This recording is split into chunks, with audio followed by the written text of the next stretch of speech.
Hello, hello, hello, tribe. Susan Stevens, founder of the Breakdown to Breakthrough program, owner of Liberated Living, nutritionist, intuitive counselor. So let's talk today. I want to talk about why you keep attracting emotionally unavailable men. Is this you? Anybody on the call, do you guys keep attracting emotionally unavailable partners? Tell me, do you attract partners that tend to be workaholics? They work all the time, there's not a lot of time for you. Um, every single time you want to make plans with them, they're busy. Do you attract, perhaps you go on dates and then all of a sudden you find out they're married, or they have a girlfriend, or you see them with somebody else? Perhaps you attract partners that seem interested in you, but the minute you start to get too invested or too emotional, they run for the hills. They're like, peace, I'm out.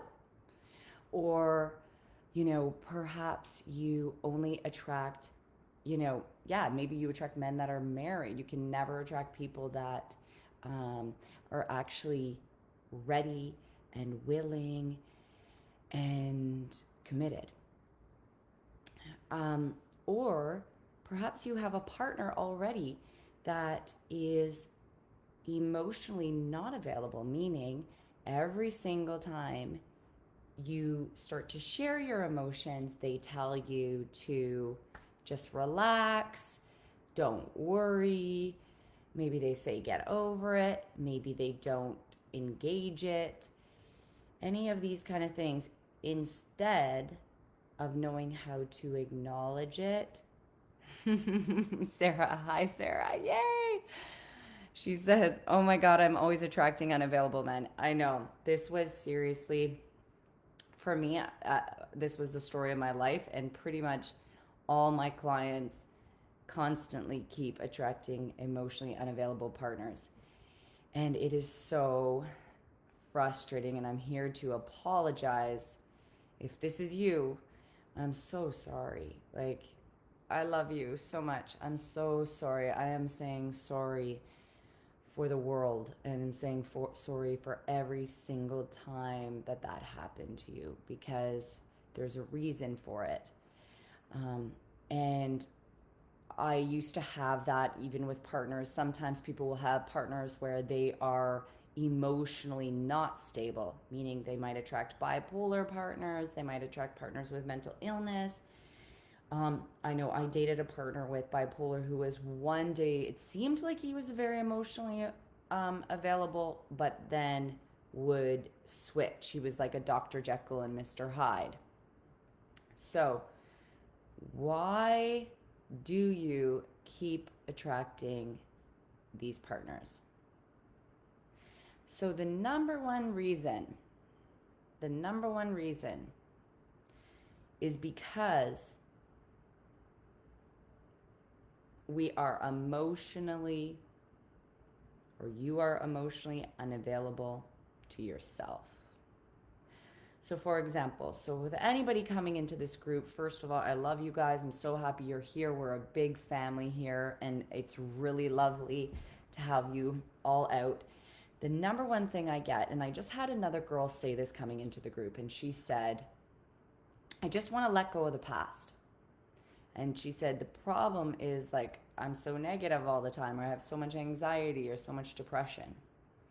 And the biggest issue with most people, and I hear this time and time again, and I'm just going to say it one more time, is people think they need to let go and get over their anxiety and their negativity and their depression. And if that's you, that's okay. Tell me if it's you. If anybody's on the call, they're like, yes, amen. I just do. I'm tired of it. I'm frustrated.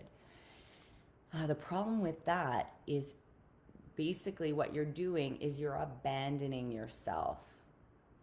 you are neglecting your emotional needs. When you just want to get rid of your anxiety and get rid of your negativity, it was probably something, even that belief or that thought, I just want to get rid of this, is probably something you were taught as a kid. You were probably had parents that were said to you, suck it up. You should be grateful. You should be more positive. I just saw this today. I was at a pumpkin patch today. There was this little girl crying her eyes out. And I don't know, I don't know if it was actually her caregivers or somebody was asked to watch her, but she was crying. And the woman sits down and she says, "What are you crying about?" And the little girl keeps crying. And I was just like, oh God, I can't stand watching this. Like, I can't stand watching crappy parenting going on. But that's okay, because we probably, if that's you too, that's okay. It's just you haven't been taught how to acknowledge people's feelings or acknowledge your own feelings. And basically, this little girl kept crying. And I'm like, yeah, of course she keeps crying, because she's not being acknowledged. And she was like, "Stop crying." Her mom or whatever, a friend, I'm not sure. She was like, "Stop. Would you stop crying?" She's like, "We're trying to have a good time here. We need you to stop crying, or we're gonna take you home."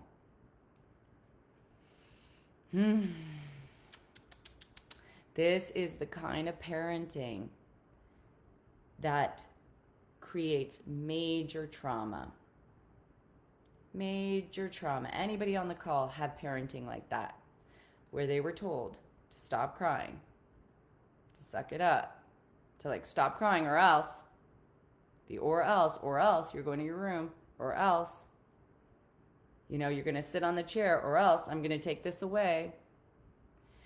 Because that's what we start to do with ourselves anytime we're emotional. And you know what we do is we don't make time for our emotions. So we don't make time. When you have anxiety, you want it to go away, you go to work, you busy yourself, all these things. Even me, before I started this call, I just want to share something. I have a little anxiety right here. And I sat here for a couple minutes. I said, am I going to do a super long live, or should I do a live at all? Because I really actually have to go into these feelings. Because for years, this is what people do. They're not present for themselves. They abandon themselves. They neglect themselves.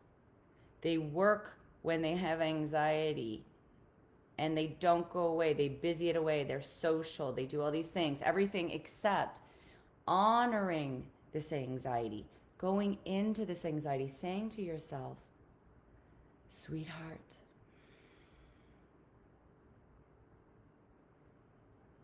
how are you feeling?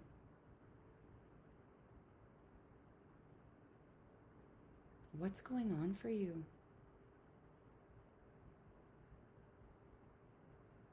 And seeing what arises. Because it's impossible for you to attract a man that's going to be emotionally available to you if you're not emotionally available to yourself. So I see this all the time. These people that say, they put this intention out into the world and they say, "I want to attract a partner. I want to attract a loving, romantic partner who accepts me unconditionally for who I am and is okay with, where I could just be myself and be me." And, what does that look like, first of all? Because being me usually is your crybaby self. For anyone that's in the group, it's probably your positive self, your negative self, your productive self, your lazy self, your sad self, your happy self, your together self, your not together self. So it's like we want these partners. God, give us this partner that's going to accept me for who I am. And you know what he does? If you're emotionally unavailable with yourself, he goes, "Great." And he says, "Okay, let's make it happen." And then he gives you anxiety.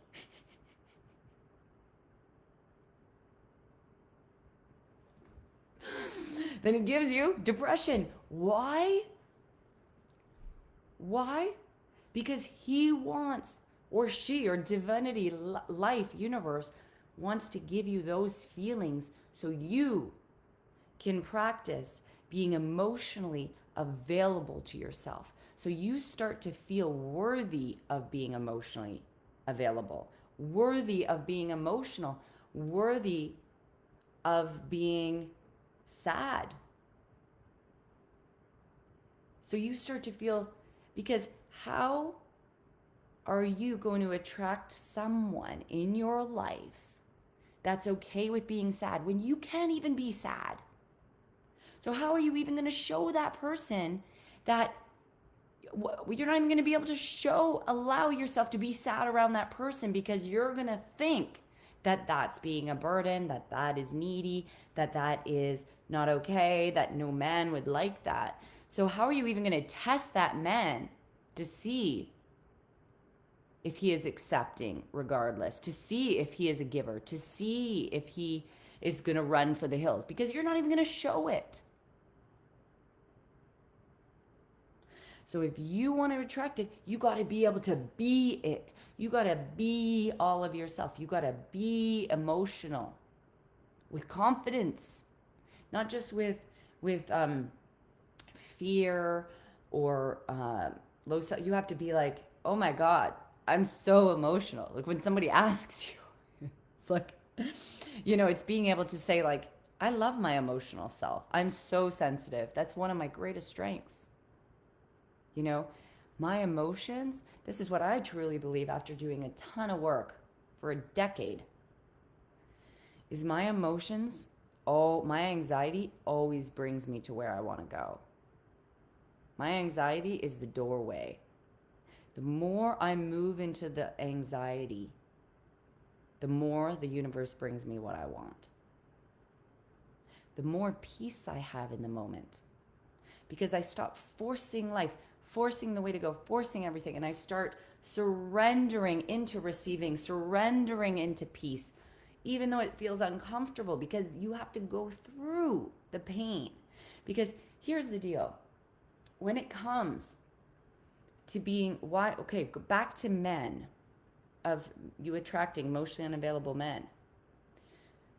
As a kid, if you didn't get your emotions honored, there's a woundedness there. So your wounded self is attracting another person's wounded self. And also when you're wounded, your void is big. There's an emptiness. There's this craving to fill yourself with another person. So first of all, what you will do is you will accept the unacceptable. You will tolerate the intolerable. The bigger that hole is, the more love you need from others, where you don't feel full. You will accept somebody that isn't emotionally available, because you're starving for love. That's how it was with me. I was starving. It was better to be, sometimes with somebody, even the wrong person, than not with somebody. And I didn't recognize somebody who is emotionally available. When I became emotionally available, when I started, every single time I had anxiety, I went in. So I'll give you an example of where I'm at now with emotional availability. The last 150 days straight, I have had anxiety come up. That would have just fucking killed me before in my life, because I just could not go into it. I just could not deal with going in on that level. And the universe is just making me completely surrender to whatever is. I don't even work anymore. That's why I didn't even do any lives for the last week, because I'm just learning to just I cannot abandon myself anymore. That every time I have it, I don't work, I don't do anything, I go in every single time. I surrender. And wouldn't you know, you'd think without working that the clients never come, but they come. Because I'm choosing myself, I'm choosing abundance, I'm choosing to be present for myself. And it's interesting because I've been dating, and you know who I'm starting to attract now? Emotionally available men. Emotionally available men. Because I'm being emotionally available to myself. And here's the deal, I recognize people, because when I go on dates now, I will talk about my emotions within the first date or two. And here's a test. If you want to attract emotionally unavailable men, the first thing you do, first 1 or 2 dates, if they say, "How was your day?" This is what you say. You say, "Oh my God, it was awful. Oh my God, I cried the entire day. Oh my goodness, it was brutal."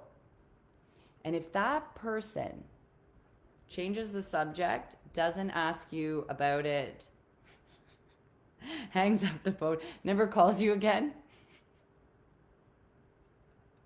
you know that that is not your future partner, okay? That's a partner you want to run for the hills. The problem with women is they don't show that side of themselves. They hide it because they think that people won't be attracted to that. But here's the deal. People are attracted to depth.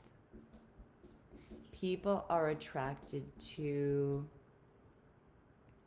people that have stories, people that are passionate, people that they're not just reciting what you do. Like, "Oh, I go to the gym, I do this job, I do that job." You know, when you ask somebody how's their day and they say, "I went to the store, I went for a run, I went here, blah, blah, blah."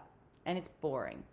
But you know, if you say to somebody, "Hey, how was your day?" And they go, "Oh my goodness, I went for this run on this trail, and this trail just lights me up. And every single time I get there, I feel like I can almost cry. Because I feel so grounded and connected to myself. And every time I walk along this trail, it makes me realize what really matters in life."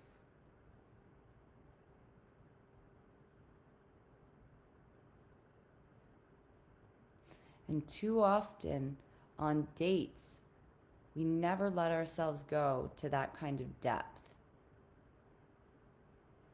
We never let ourselves go to that kind of intimacy. Or even to say, "Oh my goodness, like, you know, even if you have kids, like, I just love my kids. You know, when my son made me this beautiful card, it just touched my heart. And sometimes I feel like I just have to cry."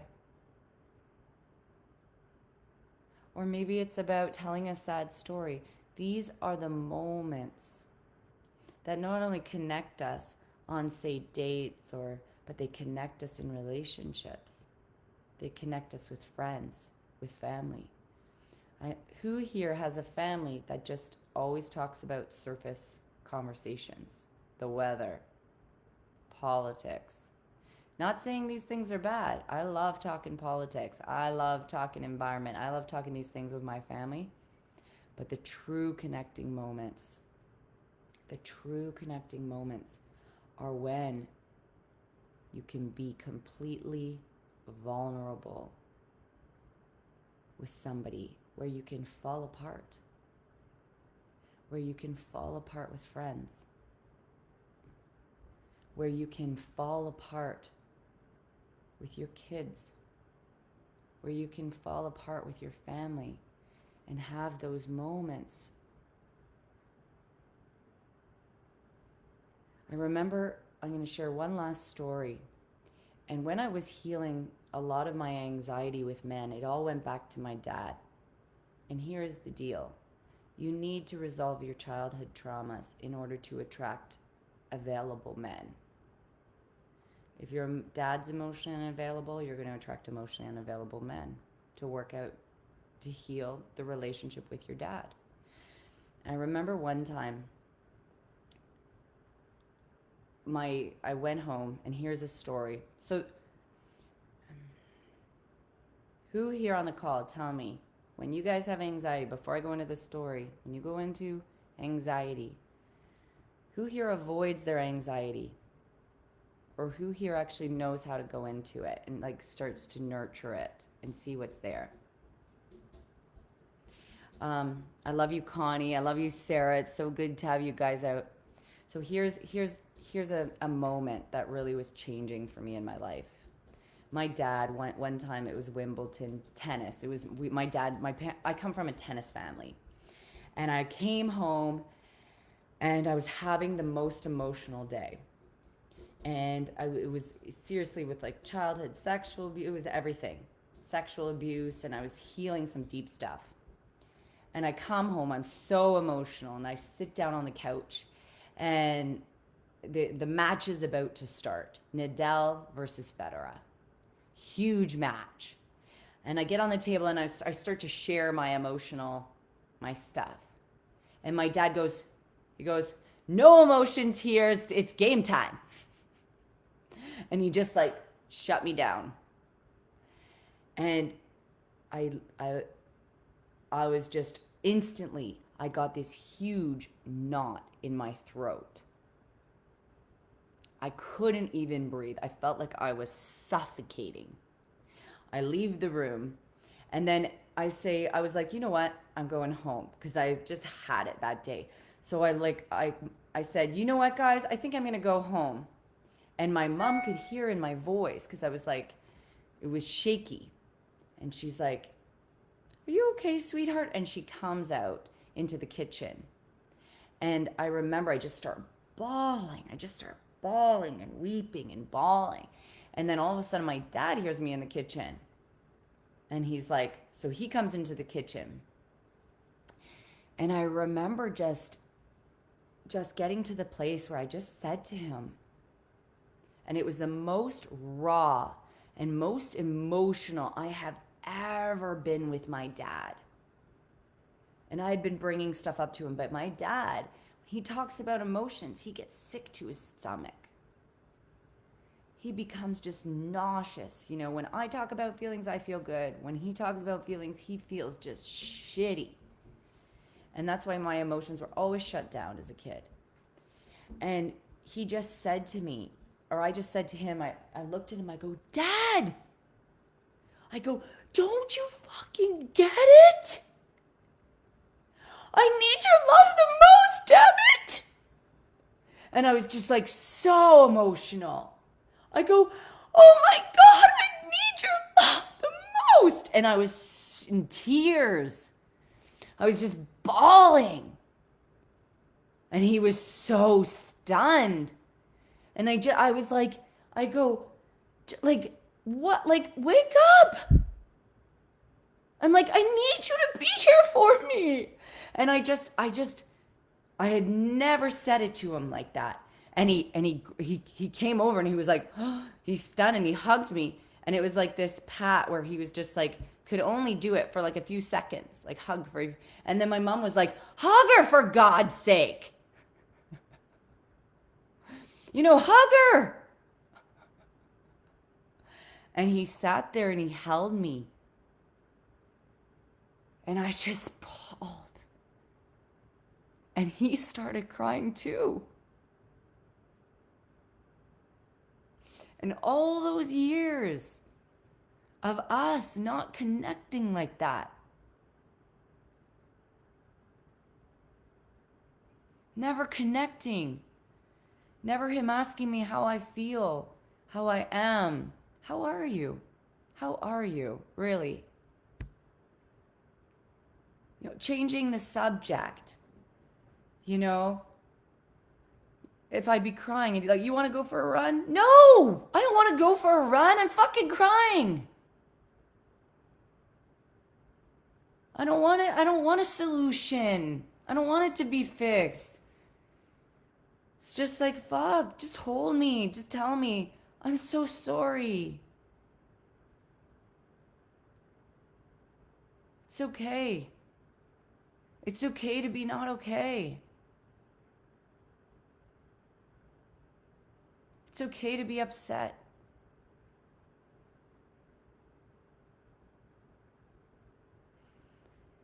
And opening to my dad changed our relationship, radically changed it.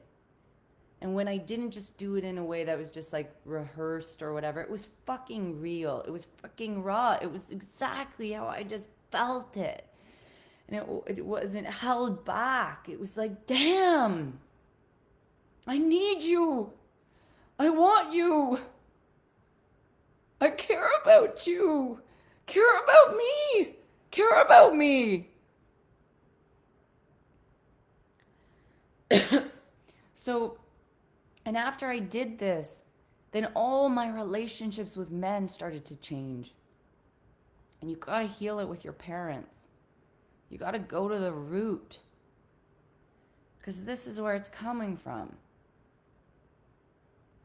You know, and now with my dad, you know, now I attract men that are available. And also with my dad, he now asks me, how are you? You need to talk about it? You need to talk about it. My dad would never do that before. Never. My dad, I thought my dad didn't want to be emotional, and he was craving it way more than I even knew. Our relationship is way better. So it's like revived. And he can actually hold a conversation for a very long time. And I could be bawling, and he is the one staying on the phone, when before he would be the one running away. He'd be like, I think I gotta go now. So, Kim says, I just want to read your comments here. Kim says, I feel this with my mom and dad, able to communicate with my mom, but I still feel a part of me is not super well with my dad. I cry with him and he cries with me more regularly now. It's amazing. And you know what? Your parents might not get to the place that you will when it comes to emotional healing, and that's okay. But starting to express these truths to your parents is more, it's about you. It's not about them. I mean, if it helps them, great, but their response is their responsibility. So it's about you. It's about healing your trauma. It's about changing your future. It's about being able to attract the type of love that you always deserved, that you always were worthy of. And not even attract it. It's about being it with yourself. Because here's the thing. When you are in a relationship, and we tend to romanticize these relationships, and let me tell you, they're not all that great sometimes. You know, it's kind of like having babies. Oh, once I have a baby, everything's going to be amazing. Well, no fucking way. You're still going to be with yourself. Oops, something's going on here. You know, you're still going to be with yourself. So the most important relationship you have is with yourself. Because you can still experience anxiety and depression and loneliness even when you're with somebody. So you have to learn to be with yourself. Be emotionally available to yourself. And you know what's so loving about that? Especially to your partner, is then you get to actually be loving for your partner. Because when you need that person's love to complete you, you cannot be loving. You cannot be patient. You cannot be giving, because you're making it about yourself. So it's super important to know how to go within. Because then when your partner can't be there for you, you're not being controlling, you're not being needy. You're like, sweetheart, you take all the time you need. Because I've got me.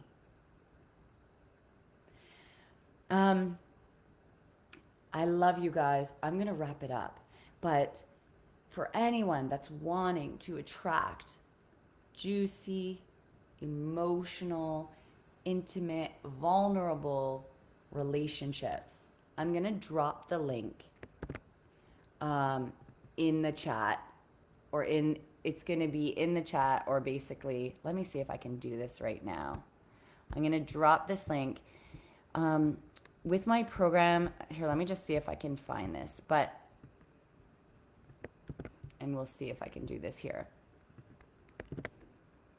I'll just drop it in the comments.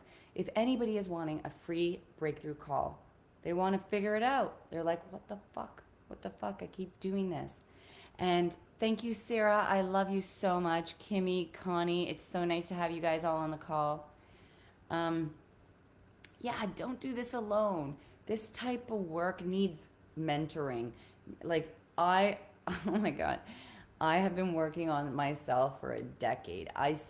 This week I have 3 coaching sessions with different coaches. So I'm telling you, to do this deep work, you have to learn how to go within, nurture those feelings, see what needed to be said as a kid. There's many modalities that can do that, like breath work and inner child work and all of these things. In my program, we do this. You get so many fucking sessions. You get like 9 one-on-one counseling sessions, 9 to 18 group sessions. That's like, how many is that? 27 sessions total. You get modules, 9 modules that basically go through the process of how to be emotionally available, how to love all these sides of yourself, like shadow work, how to attract a partner, how, the whole process, how to manifest a partner, how to surrender to receive, with how to not do any work to bring a partner in. So jump on a breakthrough call with me. Sarah Bell, you've helped me so much in only a few months. I feel like a different person. Aw, I love you. You're amazing. Sarah, you've done really, really, really great. And this is it. If you do the work, you get the results. If you do the work, you get the results. And that's been you. You've really thrown your full self into it. And that's why I just like to say that with anybody that's, you got to get with the right coach.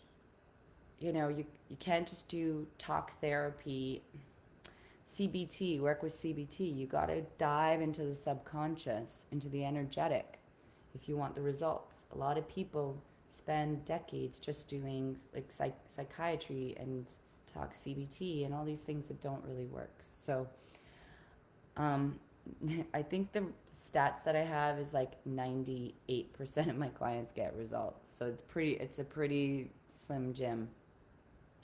Anyhow, I love you guys. Bye, Sarah. I hope you guys are amazing. Bye, Kimmy. Book a free breakthrough call. I'd love to chat with you. I get on calls with people that are willing or able to invest in a program. I love you guys. I gotta go take care of my emotional needs now. I felt a little guilty doing this call because I was like, oh, don't worry, kiddos. I'm gonna take care of you. Anyhow, I love you. Night, Sarah. Bye, Kimmy. Bye, everybody.